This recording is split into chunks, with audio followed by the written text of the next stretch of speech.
ये जबलपुर क्रूज हादसे के कुछ सेकंड पहले की वीडियो है।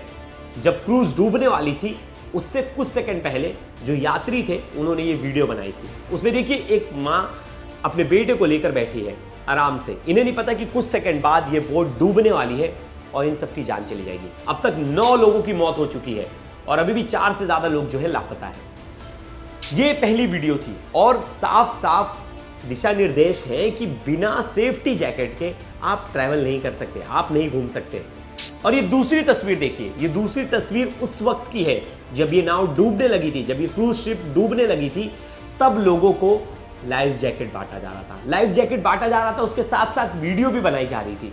ये तस्वीर है, दोनों तस्वीर देखिए। पहली तस्वीर इसमें देखिए कैसे आराम से लोग जो है हंस खेल रहे, वीडियो बना रहे। सेम ऐसा ही सिचुएशन मथुरा में था। मथुरा वाले केस में भी आराम से लोग बैठे थे, भजन कीर्तन कर रहे थे, वीडियो बना रहे थे। लोगों को नहीं पता था क्या कुछ होने वाला है, लेकिन यहाँ एक शख्स ने नोटिस किया था तेज हवाओं को। उसने वहाँ के जो कैप्टन है शिप के, क्रूज के, उन्हें बताया था कि तेज हवाएं चल रही हैं, आप वापस से किनारे की तरफ ले जाओ। लेकिन कैप्टन ने उसकी बात को नजरअंदाज कर दिया, जिसके बाद तेज हवाएं आई और शिप डगमगा गई। जैसे ही पानी में डूबने वाली थी, लोगों ने चिल्लाना, शोर मचाना शुरू कर दिया। तब इन्होंने लाइफ जैकेट जो पैक था उसे खोलकर एक एक लोगों को बांटने लगे। एक बार ये पूरी तस्वीर देखिए, दोबारा एक बार तस्वीर देखिए।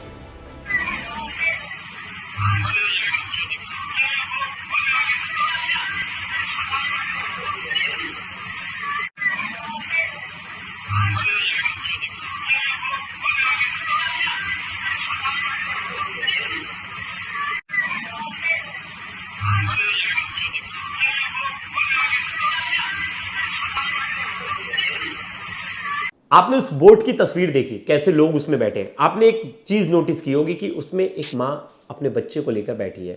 वो 4 साल का बच्चा है और 40 साल की मरीना अपनी फैमिली के साथ घूमने आई थी। दिल्ली से इनकी फैमिली जो है वो घूमने आई थी। अब इन्हें लाइफ जैकेट दिया जा रहा था, तो लाइफ जैकेट जब इस माँ ने, मरीना ने पहना, तो उसमें अपने बच्चे को भी घुसा लिया कि बच्चा बच जाए, और दोनों की मौत हो जाती, दोनों डूब जाते हैं। ये तस्वीर इतनी विचलित करने वाली है कि मैं आपको वो तस्वीर तो नहीं दिखा सकता, लेकिन मैंने वो तस्वीर देखी और मैंने उस माँ की ममता देखी, कैसे उस माँ ने अपने बच्चे को बचाने की पूरी कोशिश की। माँ के सीने से लिपटा रहा और बाकायदा जब शिप डूब रही थी तो शिप के साथ माँ बेटे दोनों डूब गए। अब ये फ़ोटो हर जगह वायरल है और हर कोई ये फ़ोटो देखकर ये कह रहा है कि ये सिस्टम की लापरवाही है, सही से प्रोटोकॉल्स का फॉलो नहीं किया गया। ये नेचुरल डिजास्टर नहीं है कि ये प्राकृतिक आपदा है ना, ये सरासर चूक है। और चूक किसकी है? जो क्रूज मालिक है उसकी, कंपनी की है, उसकी भी जिम्मेदारी बनती है। जिसके पास ये डिपार्टमेंट है, वहाँ सिक्योरिटी लैप्स हो रहा है, प्रोटोकॉल्स का लैप्स हो रहा है, उनकी जिम्मेदारी है। वहाँ डीएम एसडीएम जो लोगों की निगरानी में ये सब कुछ होना था, उनकी जिम्मेदारी है, लेकिन जिम्मेदारी लेने वाला कोई नहीं है। अब हादसा हो गया तो सब इसे हादसा बोल रहे हैं और ये बोल रहे कि इस हादसे की जांच होगी। जांच क्या होगी? साफ साफ चीज़ें पता चल रही। कैसे कुछ सेकंड पहले आप लाइफ जैकेट पहना रहे हो लोगों को, आपने पहले लाइफ जैकेट नहीं दी। और एक और चीज़ थी कि कुछ लोग जो है वो कह रहे हैं कि हमने बताया था कि तेज़ हवा चल रही है, आप बोट साइड पर ले लीजिए, लेकिन कैप्टन ने हमारी सुनी नहीं। यहाँ तक कि जो रिपोर्ट्स हैं, यानी जो वेदर रिपोर्ट्स हैं, उनको भी जो है दरकिनार कर दिया गया। और मेट्रोलॉजिकल का जो डाटा बताता है कि विंड स्पीड 60 से 70 किलोमीटर पर आवर की स्पीड से चल रही थी। ऐसे में जब इतनी स्पीड में तेज़ हवा चल रही थी, तो आपको क्या इसका पहले से अंदाज़ा नहीं था? क्या आपको इसकी इंफॉर्मेशन नहीं थी? क्या आपने उस इंफॉर्मेशन को नज़रअंदाज किया? ऐसी कंपनी के खिलाफ स्ट्रिक्ट एक्शन अभी तक क्यों नहीं लिया गया? अभी तक जांच ही हो रही है। मतलब आप पहले से मान के चल रहे हैं कि ये नेचुरल डिजास्टर है, प्राकृतिक आपदा है, ये एक नॉर्मल एक्सीडेंट है। मथुरा में 10 से ज़्यादा लोग मर जा रहे हैं, जबलपुर में 9 लोग मर जा रहे हैं, लेकिन इंसानी जान इतनी सस्ती है हमारे देश में कि उसके लिए कोई कुछ बोलने वाला नहीं। एक धनराशि बाद में दे दी जाती है कि जो लोग मृत हो, जिनके घर में मृत लोग हैं, जो लोग इस हादसे में अपनी जान गंवा बैठे, उन लोगों को कुछ पैसे दे दिए जाएं। लेकिन क्या उनकी कमी वो पैसा पूरा कर सकता है? नहीं। और ये पूरा परिवार देखिए, इसमें जो आधे से ज़्यादा लोग थे वो दिल्ली से थे, कुछ लोग जबलपुर के ऑर्डिनेंस फैक्ट्री की फैमिलीज थी, जो ऑर्डिनेंस फैक्ट्री में काम करते थे, आसपास के लोग थे। एक जो शख्स है वो तमिलनाडु से थे, एक भोपाल से थे। तो ऐसे अलग अलग जगहों से लोग छुट्टियां मनाने आए थे, लेकिन फिर भी बहुत सारी जो सेफ्टी प्रोटोकॉल्स है उन्हें दरकिनार किया गया, जिसके बाद यह हादसा इतना विकट रूप ले लिया और इतने सारे लोगों ने जान गंवा दी। लेकिन पूरा मामला है क्या, शुरुआत से मैं आपको बताऊंगा। देखिए, एमपी के जबलपुर में और जबलपुर से 40 किलोमीटर दूर नर्मदा रिवर में बताया जाता है बारगी डैम है, और ये बहुत ही फेमस टूरिस्ट स्पॉट है। अब एमपी टूरिज्म डिपार्टमेंट, देखिए ये जो क्रूज चला रहे हैं ये कोई वहाँ के लोकल लोग नहीं, मथुरा में तो लोकल लोग चला रहे थे, लोकल गांव वाले, लेकिन यहाँ MP tourism department officially cruise boat चलाती है। और सोचिए, ये मतलब एक तरह से देखा जाए तो सरकारी परमिशन प्राप्त है इन लोगों को। अब नर्मदा का जो बैक वाटर्स है वो देखने और उसे घूमने के लिए कई पर्यटक आते हैं, और थर्सडे यानी 30 अप्रैल को भी लोग वहाँ आए थे और घूम रहे थे, और शाम के 6 बजे होंगे, और करीब तकरीबन 40 से ज़्यादा लोग थे उस ट्रिप पर, और वो लोग घूमने निकले थे। बाकायदा मैंने आपको पहले वीडियो दिखाई कि कैसे वो लोग वीडियो बना रहे हैं, अच्छे से जो नदी का लुत्फ ले रहे हैं।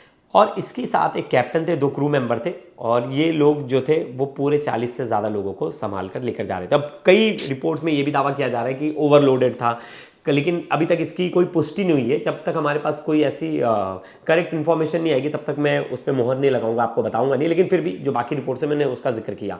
अब सुबह से शाम तक जो वेदर था वो नॉर्मल था, मौसम बहुत ही नॉर्मल था, लेकिन शाम के 6 बजे मौसम अचानक बदल गया, ऐसा लोगों का भी कहना है और डिपार्टमेंट का भी कहना है। अचानक से मौसम बदल गया।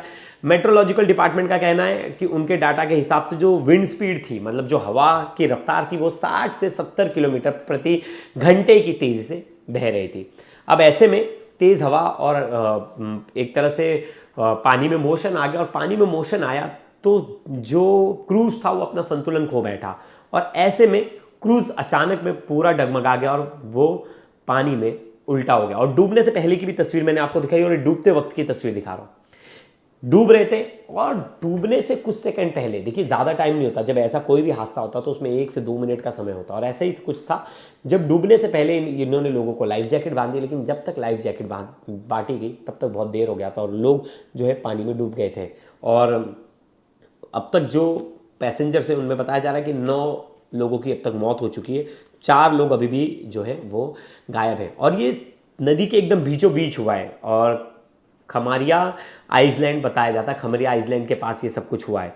और तभी भी हवा बहुत तेज़ चल रही थी। फिर रात को रेस्क्यू ऑपरेशन शुरू हुआ, आसपास के लोग आ गए, और वहाँ जो लोकल लोग थे वो आ गए, एसडीआरएफ की टीम आ गई, और रात भर जो है 30 अप्रैल की रात को पूरी रात जो है रेस्क्यू ऑपरेशन चला। रेस्क्यू ऑपरेशन के बाद 22 से 28 लोगों की जान बचाई गई। और फ्राइडे की सुबह यानी 1 मई को जब आंकड़े निकले तो पता चला कि 9 लोगों की मौत हुई है। अब सबसे बड़ा एलिगेशन क्या है कि लाइफ जैकेट पहले से नहीं बांटे गए। दूसरा कि कैप्टन को बताया गया कि तेज हवा चल रही है, आप किनारे पर ले चलिए, लेकिन कैप्टन ने इनके बातों को नजरअंदाज किया। शिप का मेंटेनेंस नहीं हुआ है, ऐसी बात भी सामने आ रही है। बताया जा रहा है कि प्रॉपर मेंटेन नहीं था शिप में खामियां थी। और बताया जा रहा है कि जो मेट्रोलॉजिकल डिपार्टमेंट की तरफ से चेतावनी आती उसको नजरअंदाज किया गया। अब इन सब कारणों पर जो है जांच बैठ गई है, और खुद सीएम ने इसमें जांच के आदेश दे दिए। लेकिन सवाल एक है, दिल्ली से एक पूरा परिवार आता है, मरीना मसीहा जो जिन माँ की तस्वीर वायरल है, मधुर मसीहा, प्रदीप कुमार, फिर जबलपुर से 9 लोग थे, भोपाल से 1 थे, शामीम नकवी, तमिलनाडु से 1 थे। इन लोगों का क्या कसूर है? ये तो आराम से घूमने आए थे। और मरीना के घर वालों ने कैमरे पर क्या कुछ बताई, पर वो भी सुनते हैं, सुनिए। बाद में सब लोग मिसिंग थे, सिस्टर का पता नहीं था कहाँ है वो। हम वेट कर रहे थे कि शायद बच जाएंगे। जो नौका थी वो फ्लोट कर रही थी, हमें ये नहीं पता था कि वो बेचारी उसी के अंदर है। हमने सोचा कि शायद जो उन्होंने जैकेट पहनी थी, और जहान को भी उसी के अंदर कर रखा था, जो छोटा बेटा था, हो सकता है कि वो कहीं बह के कहीं इधर आसपास गए हों, लेकिन उसके अंदर देखा नहीं, किसी ने ढूंढा नहीं। और सुबह जाके जब टीम आई है तब जाके उन्होंने वहाँ देखा है, तो वो बेचारे उसी के अंदर थे, बोट के अंदर फंस गए थे। अगर टाइम रहते वहाँ पे पहुँच जाते, जैसे शाम का टाइम था, जो जब हम वीडियो में भी देख रहे थे कि बोट जो है फ्लोट कर रही थी, उस टाइम जाके उसमें देखते तो शायद वो उसमें मिलते, और लोग भी मिल पाते उसमें। यानी लापरवाही तो है आप? सर लापरवाही बिल्कुल है।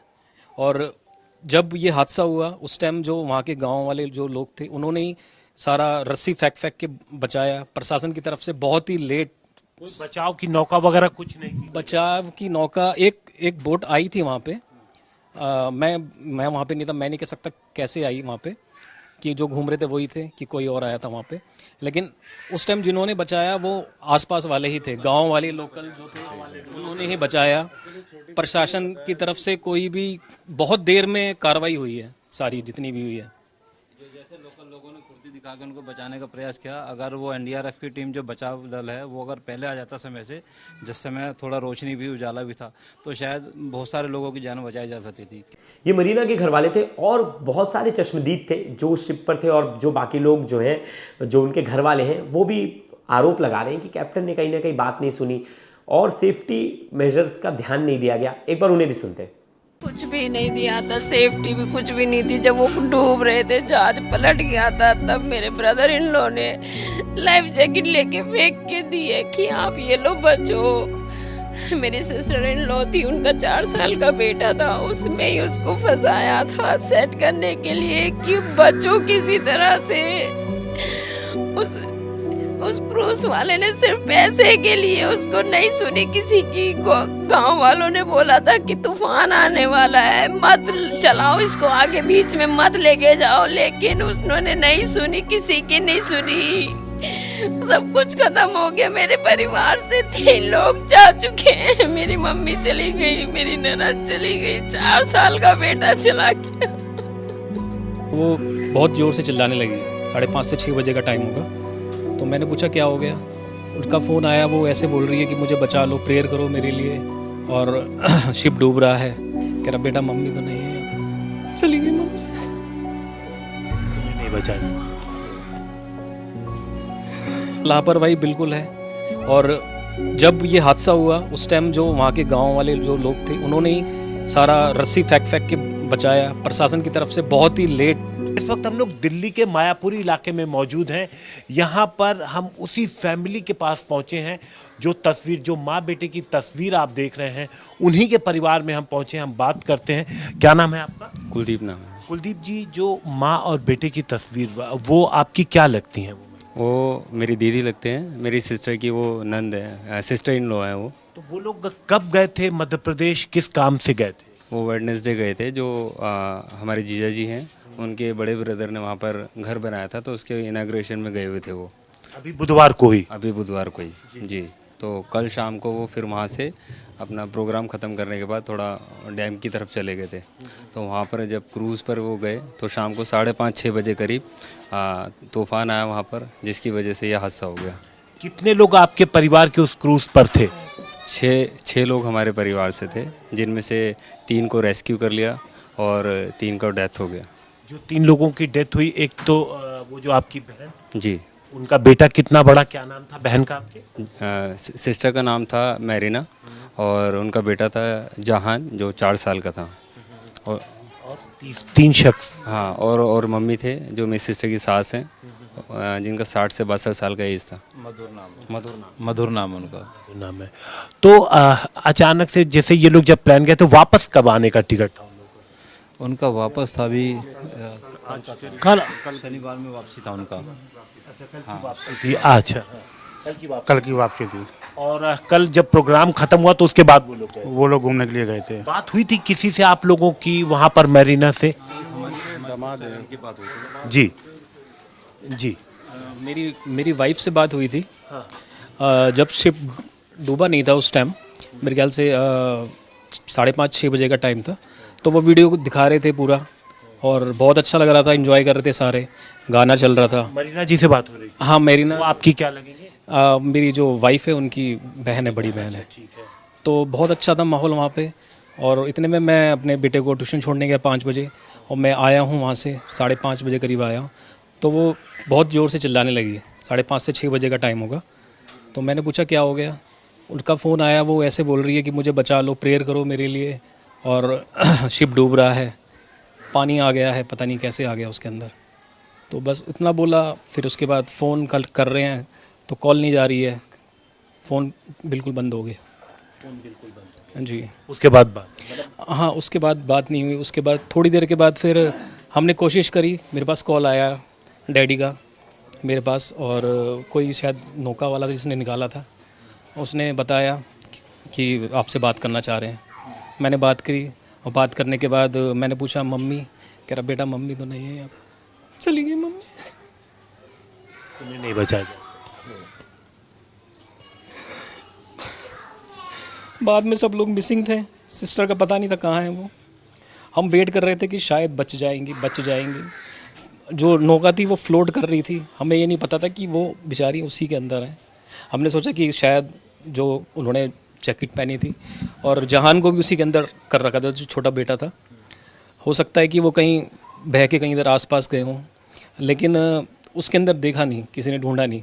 और सुबह जाके जब टीम आई है तब जाके उन्होंने वहाँ देखा है तो वो बेचारे उसी के अंदर थे, बोट के अंदर फंस गए थे। अगर टाइम रहते वहाँ पे पहुँच जाते, जैसे शाम का टाइम था जो, जब हम वीडियो में भी देख रहे थे कि बोट जो है फ्लोट कर रही थी, उस टाइम जाके उसमें देखते तो शायद वो उसमें मिलते और लोग भी मिल पाते उसमें।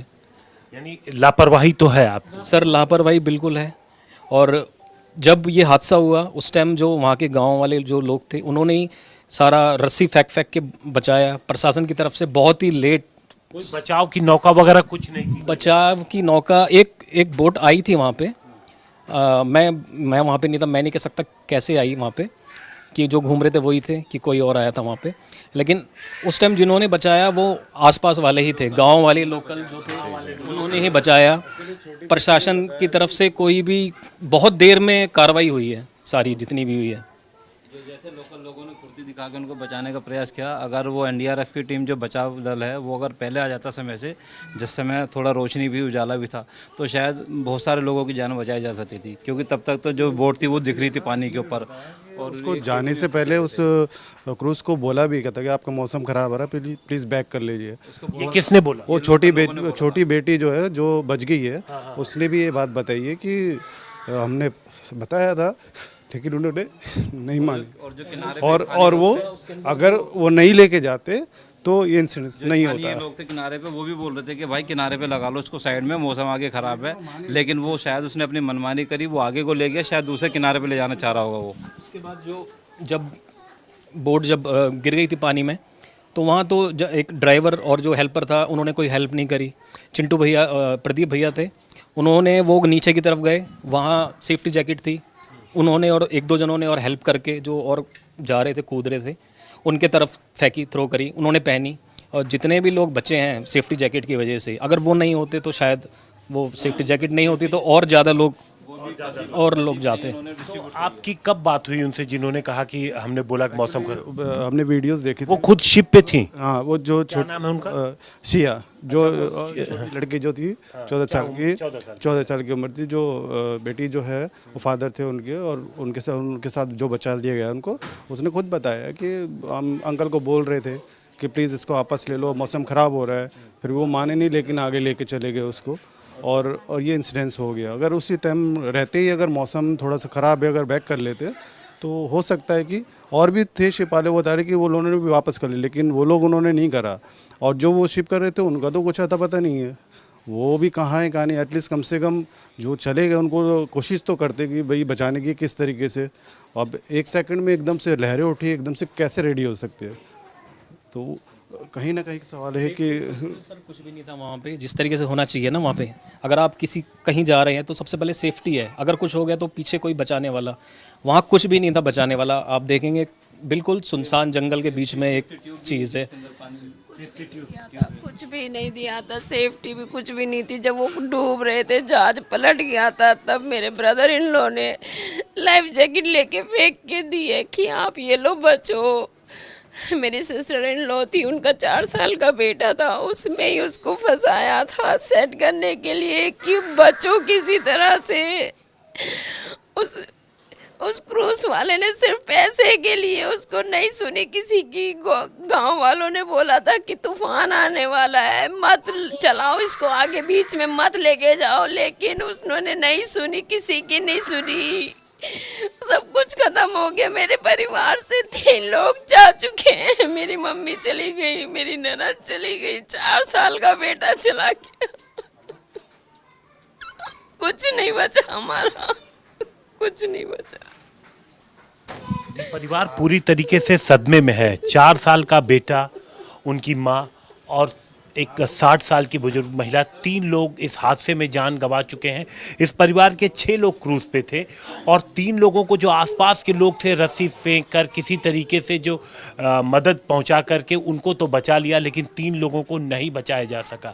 इस पूरे मामले में गंभीर लापरवाही का आरोप जो क्रूज चला रहा था उसके ऊपर परिवार की तरफ से लगाया जा रहा। ये सब कुछ हो रहा था और उसी समय वहां मंत्री जी पहुंच जाते हैं। मंत्री जी वो पूरा दृश्य देखकर रोने लगे और बकायदा वो फुटेज जो है, जो वीडियो है वो रिकॉर्ड हुई और कैमरे पर वो रो रहे थे। लेकिन यहाँ रोने से बेटर है अगर उन लोगों पर स्ट्रिक्ट एक्शन लिया जाए और जो डीएम एसडीएम जिन लोगों की आपने नियुक्ति की है, वहां जिन ऑफिसर्स की नियुक्ति की है, उनका काम क्या है।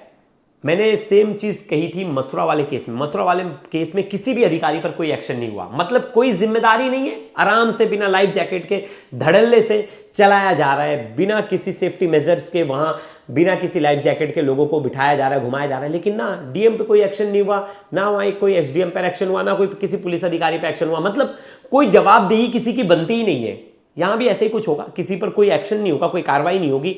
अगर कोई स्ट्रिक्ट एक्शन नहीं लेंगे तो लोगों के मन में तो डर ही नहीं है। और जो बिजनेस कर रहा है वो तो व्यापार कर रहा है, जो बोट मालिक है वो व्यापार कर रहा है, व्यापारी आराम से व्यापार करते रहेंगे। लेकिन जो आम लोग हैं, आम जनमानस है, वो अपनी जान को इसी तरह से गंवाते रहेंगे और कोई पूछने वाला नहीं। और मेरा तो सवाल है, जो जांच हुई थी नोएडा वाले केस में जो लड़का डूब गया था, उस जांच रिपोर्ट में अब तक क्या कुछ हुआ? मथुरा वाले केस में क्या कुछ हुआ? किन बड़े अधिकारियों का नाम आया, किन का ट्रांसफर हुआ? नोएडा वाले केस में तो आप सबको पता है डीएम का ट्रांसफर तो होगा नहीं, तो नोएडा अथॉरिटी के जो सीईओ है उनका ट्रांसफर हो गया, जिसके अंडर एसडीआरएफ एनडीआरएफ आता ही नहीं, उनका ट्रांसफर हो गया। चलो वो बात सही है, आगे जांच हो भी रही है, अब तक जांच रिपोर्ट भी नहीं आई है और जांच रिपोर्ट कहाँ गई उसके बारे में कोई खबर नहीं। दूसरा केस मथुरा का, वहां भी देख लीजिए, अभी तक किसी भी बड़े अधिकारी पर कोई एक्शन नहीं हुआ, क्योंकि जिम्मेदारी तो उन्हीं की बनती है। शहर में अगर कोई गलत काम हो रहा है, कोई चीज अनऑर्गेनाइज तरीके से हो रही है, तो जिम्मेदारी तो अधिकारी की बनती है। तीसरा वीडियो अब हम जबलपुर का देख रहे हैं। अब यहां देखना होगा किसी पर एक्शन होता है या बस जांच पर जांच चलेगी और कुछ दिनों बाद हम ये मामला भूल जाएंगे और लोगों की जान की वैल्यू कुछ भी नहीं है हमारे देश में। और जिस तरह से हमारे यहाँ सेफ्टी प्रोटोकॉल, सेफ्टी मेजर का दरकिनार करके हम उसको, बहुत बार होता है कि हमारी भी गलती होती है कि अगर कोई चीज़ों को फॉलो नहीं कर रहा है तो हम आवाज़ नहीं उठाते, और आवाज़ नहीं उठाते ना, हम बोलते हैं कि आप गलत कर रहे हो, आपको सेफ्टी जैकेट्स बांटना चाहिए। लेकिन लोगों को भी मज़ा है, लोग भी उन चीज़ों को ध्यान नहीं दे रहे।